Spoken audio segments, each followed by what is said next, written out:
Hello， 我係阿橙，我係一位雜物諮詢師，我會上門幫人執屋嘅。嚟到年29，我相信你仍然係喺度為你嘅屋企咧就係勞碌緊嘅，因為咧仍然係未到年初一啊嘛。雖然咧就話年28係洗邋遢啦，嚟到年跟住咧應該係初一之前係應該處理好啦。譬如我計下我自己嘅記錄啦，永遠咧係譬如如果初一係未有親戚嚟嘅話，初二先有親戚嚟。我應該都會將個 deadline 彈到初二嘅，所以咧係可以繼續咧係同大家講下到底要點樣去處理下你屋企有親戚嚟咁樣，咁啊自己解決唔到嘅時候，咁我哋揾專業嘅人士幫手啦。有呢一位專業嘅雜物諮詢師喺度嘅。Hello 阿橙 Hello， 係啊，我真係好驚咧，即係將我屋企自己嗰啲情況一講俾你聽嘅時候咧，我驚你爆開啊，即係你頂唔順，點解會有人咁樣㗎？咁頭先你聽到我個 deadline 都已經驚嚇。初一未有人嚟你就唔執住㗎啦，咁我真係好驚咧，即係將我自己年尾係咪真係會特別忙咧？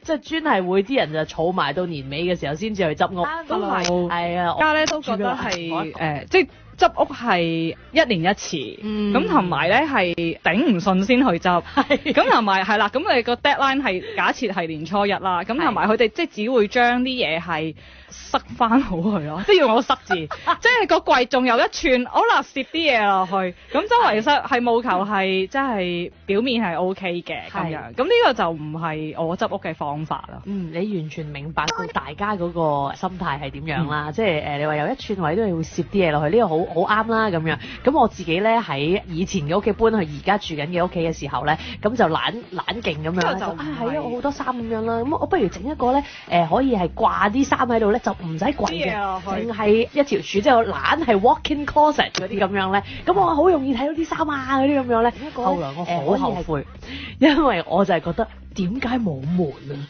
如果有一道門嘅話，我就係會將所有嘢放晒落去，一條柱就閂埋道門佢。如果係啲阿嫲講一句就係冇眼屎乾淨盲，就係你見唔到嗰啲雜物就係冇嘢㗎啦。但係我而家好後悔，所以我係覺得如果我將來要搬屋啊乜嘢都好咧，我一定唔再整呢一啲，一定要有門。你見唔到嗰啲雜物，你贊唔贊成呢一樣嘢咧？都係，如果整衣櫃嘅時候咧，其實最好用咧都係櫃桶咯，乜嘢都好，係啦，係啊，即係櫃桶好過掛嘢。掛嘅都要有啦，因為可能有啲褸啊，或者有啲係唔適合摺嘅衫啦，咁都要掛。咁但係咧就個衣櫃就唔好整太深咯。閂埋到門深啊？點解咧？因為如果太深嘅時候，即係假設係長過一隻手啦，咁你就好容易擺衫嘅時候咧就會分後面就前面咁你後面嗰啲咧就可能有拜拜係啦。哎呀，好啱用嘅呢啲貼士，因為我而家就要準備裝修啊嗰啲嘢咧，咁啊，我而家要即刻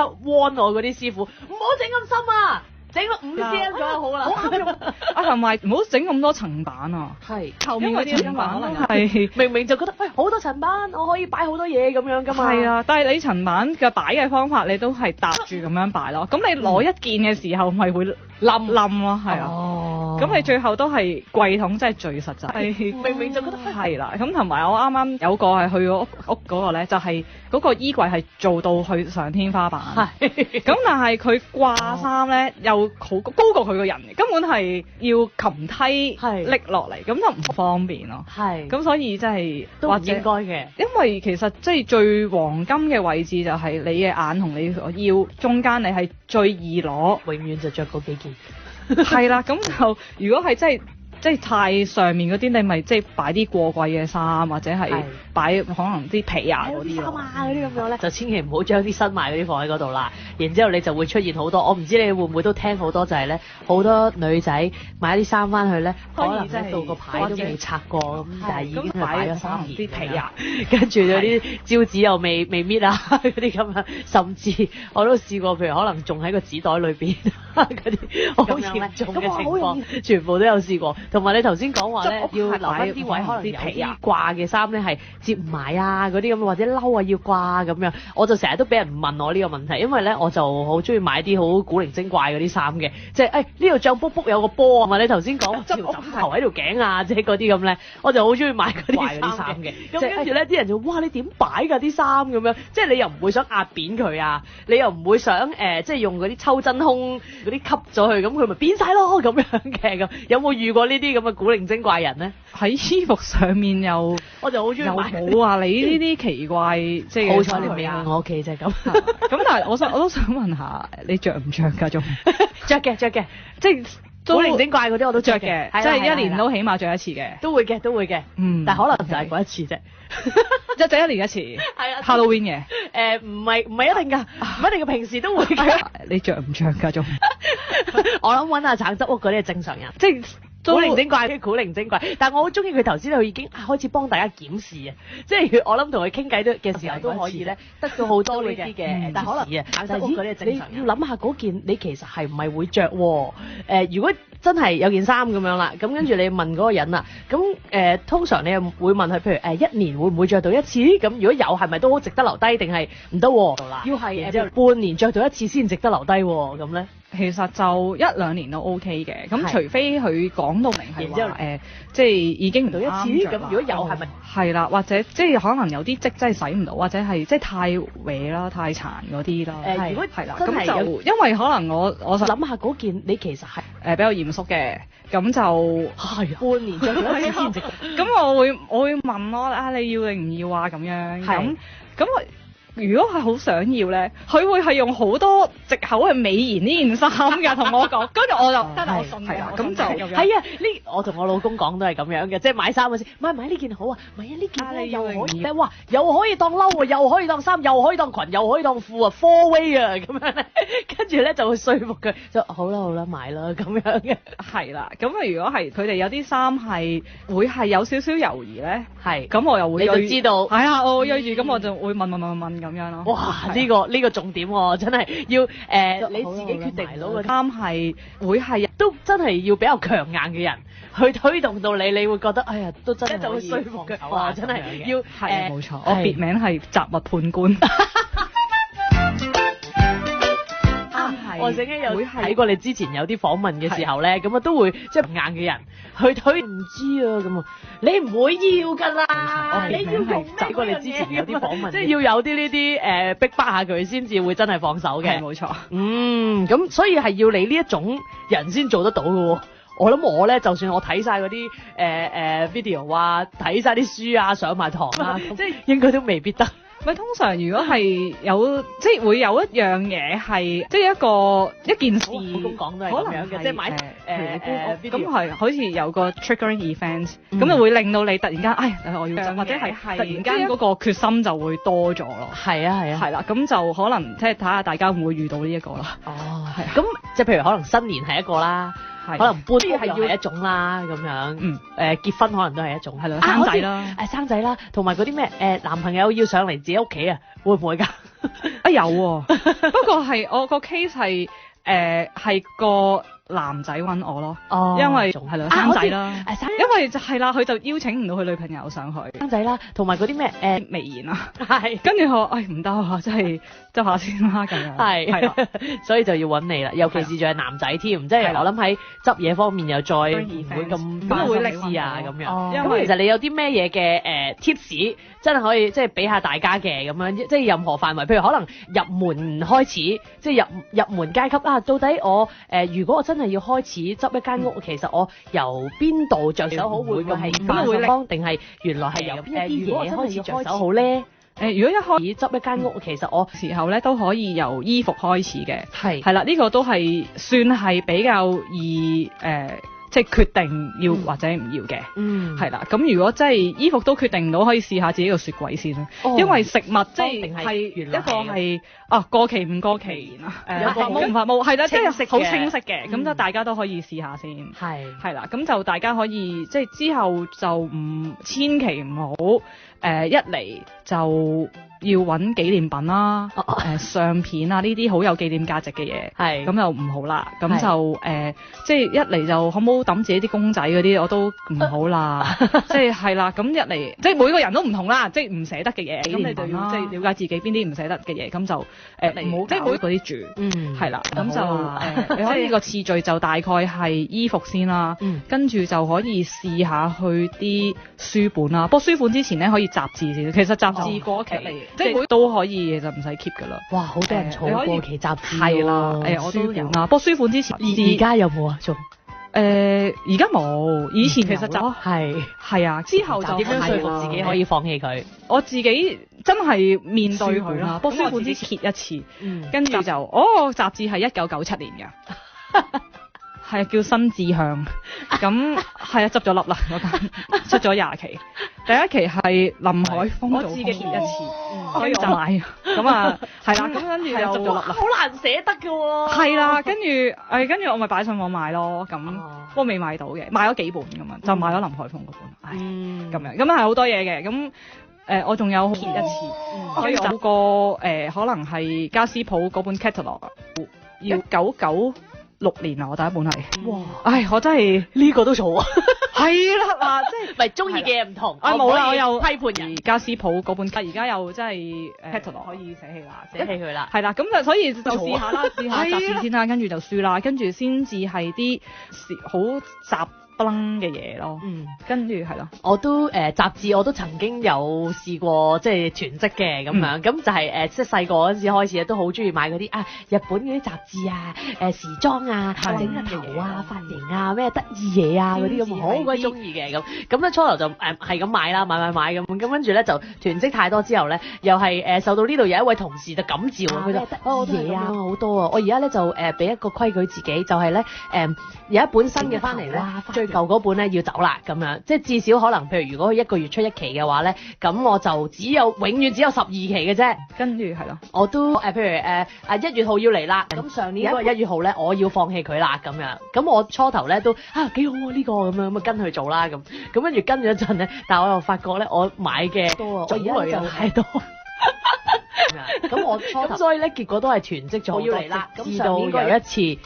點解會抌晒咧？應該都係搬屋啊，搬屋嘅種類又放棄晒佢，但係放棄嘅時候，亦都結果都係囤積咗，即係咁我之前我又想睇一次喎，咁即係睇一次咁，我咪可以即係重溫一下咯，係啦，重溫完之後咁我咪可以放心去咯，叫佢咁樣，咁跟住咧重溫嘅時候，亦都有一個得意嘅地方發現咗就係咧，可能前我又想睇一次喎，潮流雜誌喺即係譬如而家係17年咁先算啦，喺16年嘅1月咁啊睇咁啊睇翻啦咁樣，跟住17年嘅1月呢本嚟咯喎，咁樣跟住睇翻佢好似都係咧講翻咧差唔多嗰啲喺16年，即係可能係講髮型嘅話，好似都係即係嗰啲女仔係中意整呢啲劉海啊，跟住紮嗰啲側地嗰啲辮啊咁樣，咁呢個都係有一個有趣嘅發現，原來即係1年咁樣咧，可能嗰個潮流係又翻轉頭，即係可能未必有時係1年啦，有時可能係長啲，嗰個潮流咧係一樣嘅，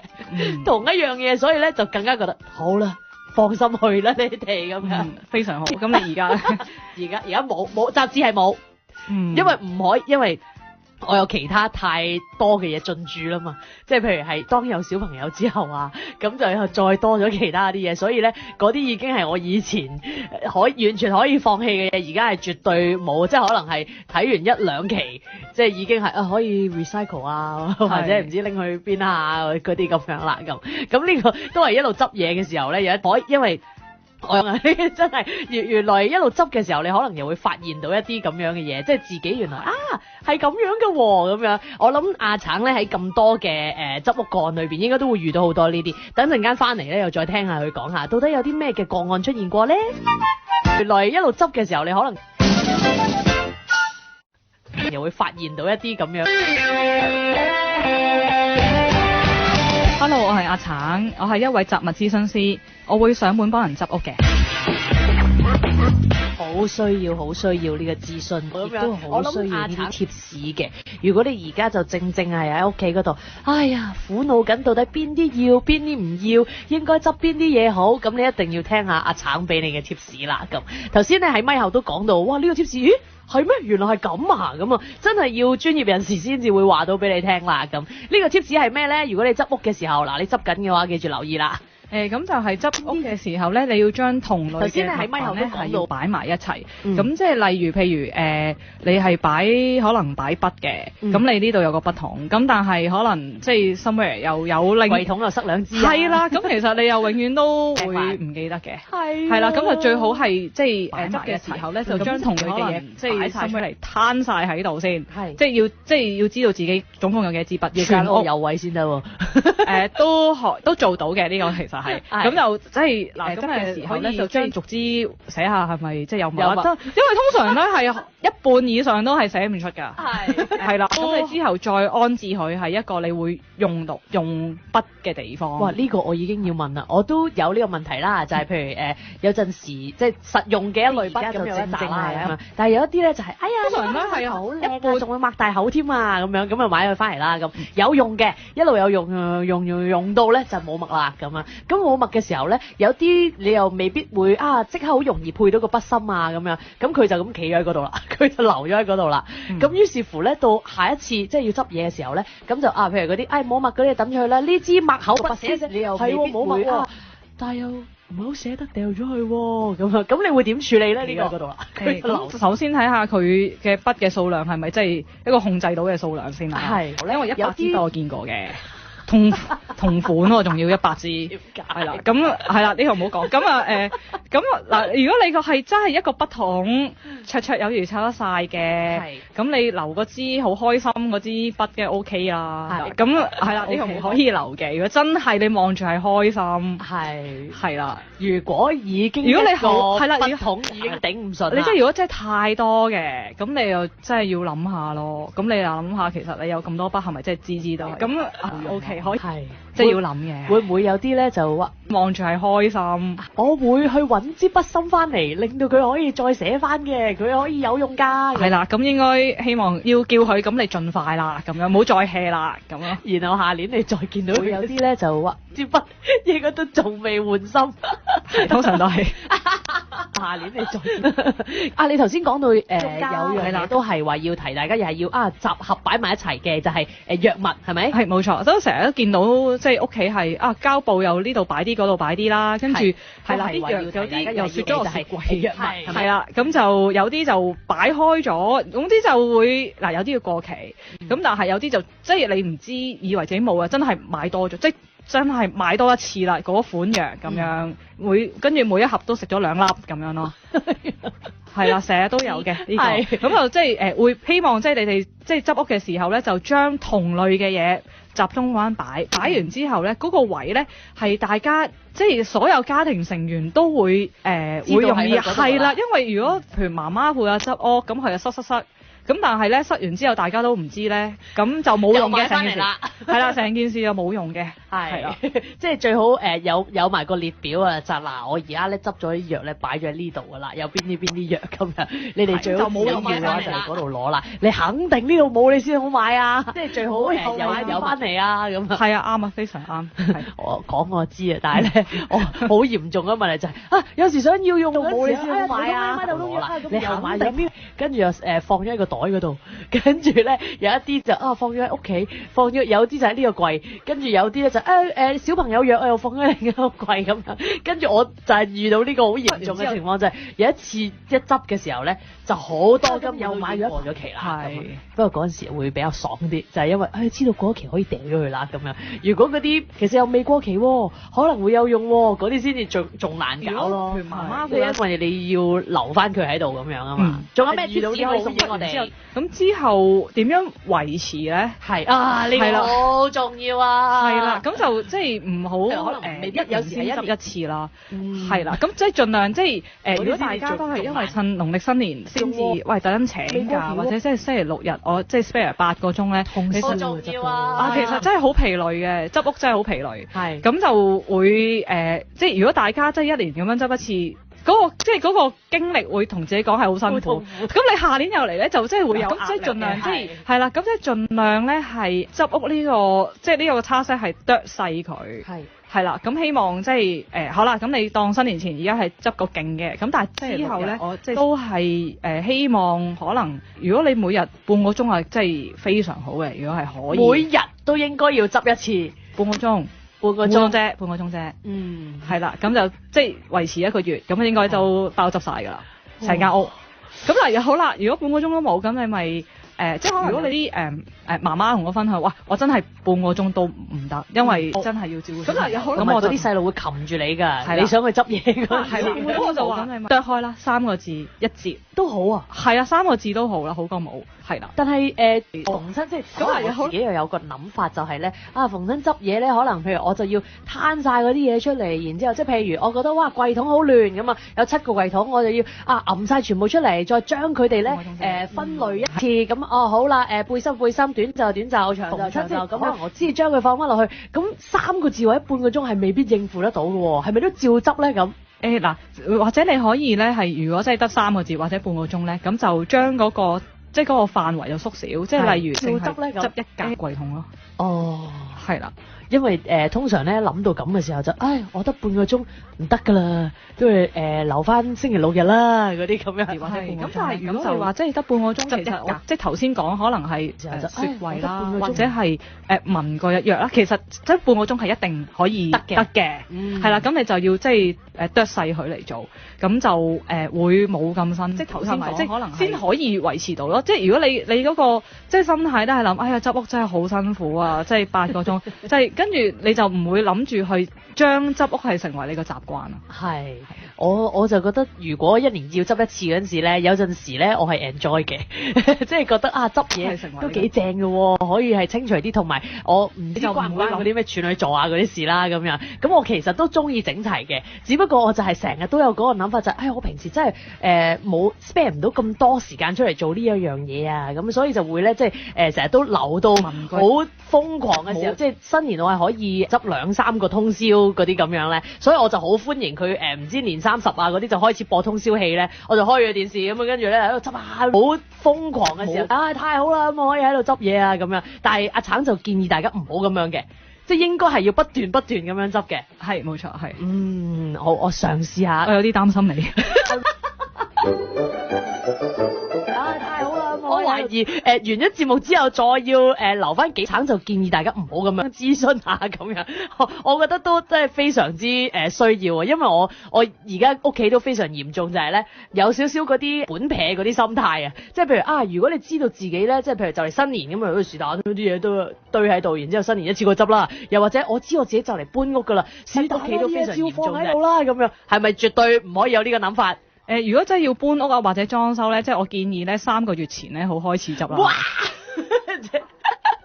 即係你間屋未裝修，你已經嗰啲嘢都似執定嘢。係啦，因為咧，譬如如果你知道咁即係盡量即係搬入去嗰陣時咧，其實你有更加其他多嘅嘢煩㗎，你係唔得閒，即係再慢慢我睇下呢個要唔要先。即係你間屋未裝修，即係好似你頭先話搬屋，即係抌雜誌，仲要揭下，咁即係冇時間㗎啦。即係我要執屋係要多嘢煩㗎，你係超係舒服嘅。係。咁但係即係你所以要預留足夠嘅時間，我係作出一個取捨咁樣咯。係，呢個都係重要嘅。好似你頭先話有個筆記簿要記低咁樣。咁即係唔應該嗰啲咩諗住搬就由佢嗰啲咁樣啦，因為我而家係呢個狀態。係，如果你係諗住所有嘢 pack 咗落箱就算啦。係。咁你嗰堆嘢你去到新屋你都係都會喺度，同埋你執嘅時候你都冇篩選冇分類，你去到新屋嗰度咁都係一樣嘅，都痛苦，你點都要痛苦一次。咁你睇下你係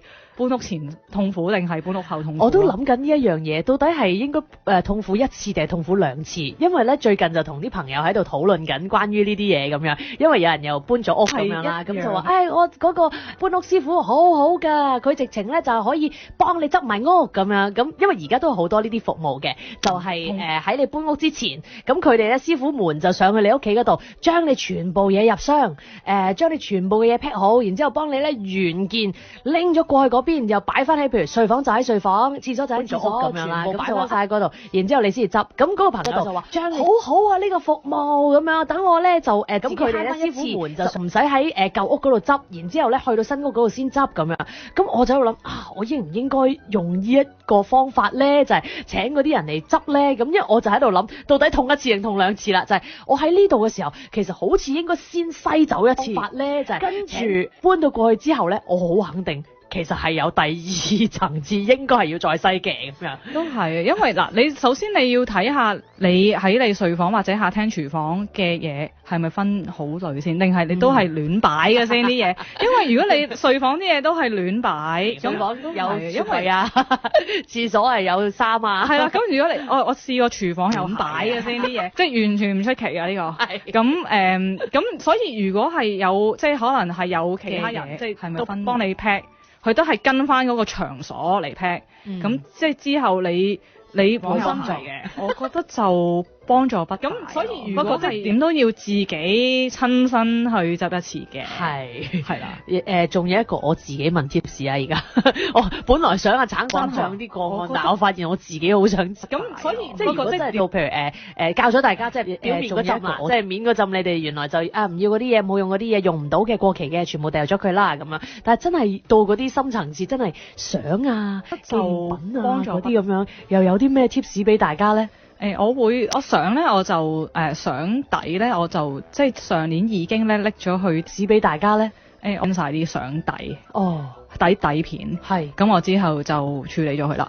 就將佢變成數碼digital係啦，佢有隻碟俾佢拎咗，我覺得真係好好，因為俾大家其實你要你哋原來就而家都係興開心 share 㗎啦，咁你變咗一個電子嘅檔案咧，就容易好多咯呢件事，係啦，咁同埋即係有時真係講開樣嘢咧，可能同啲即係可能中學同學，咁我可以好快咁啊 send 張相，咁佢哋都 share 㗎啦，咁有嘅，我係因為我變咗電子檔案啦，咁同埋其他啲嘢咧都可以係我會影相咯。我會幫佢哋影一個遺照啦，我叫佢做。咁啊，即係你臨放棄佢之前，係啦，我就幫佢影咗相先。係啦，咁就影到靚靚，都係一個即係我覺得係一個 say goodbye 嘅儀式嚟嘅。係。咁之後，如果嗰樣嘢咧，譬如知道嗰個下一個得主係邊個咧，我會比較捨得放手啲。遺照。係啦，即係可能我即係細嗰啲玩具啦，就幫佢影咗。咁我就會俾我鄰居個女嘅。哦。係啦，咁佢鄰居個女會有時會 send 翻去，喂佢玩緊啦咁樣，佢好中意你嘅，咁我就會覺得好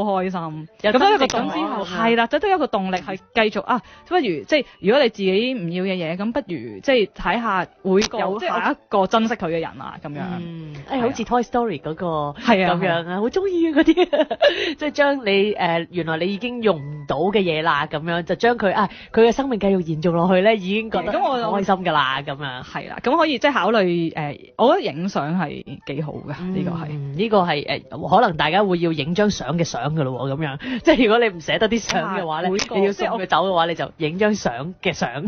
即係可能而家仲會揾翻以前有啲3凹嗰啲啊，咩2凹嗰啲相啊咁樣，捨得啲咁都係要影低佢，咁就跟住放棄咗佢啦。咁如果真係一張張嗰啲相片，咁你都可以揾相機影嘅。咁即係出邊都有啲服務咧，係咁樣即係 scan 咗張相啲相，但係就。我覺得就唔係好平，我覺得有啲貴，1蚊張好似。係，我自己 scan 咯，或者係啦，咁你首先要有個 scanner，張嗰啲相係。咁呢個大家自己去考慮下啦，即係到底係真係需唔需要 keep 嗰個實物喺度咧，定還是係原來真係可以？唔係1蚊張，好似10蚊張，我唔記得咗。總之係一個貴㗎，總之一個唔合理，總之值咯，唔合理嘅記得係唔合理嘅價錢，咁我就冇去做啦。咁我所以就係整咗相底先嘅。係，原來真係可以1蚊。前嗰啲實物相咁，你將佢點樣咧？放棄咗佢啦。有啲當我 scan 咗底片之後咧，實物相嗰啲即係影到蒙啊、核突啊，即係完全都唔知影緊邊個。佢有好多實物相咁，你將佢點要 wing 掉啦？放棄啦，嗰啲就。咁但係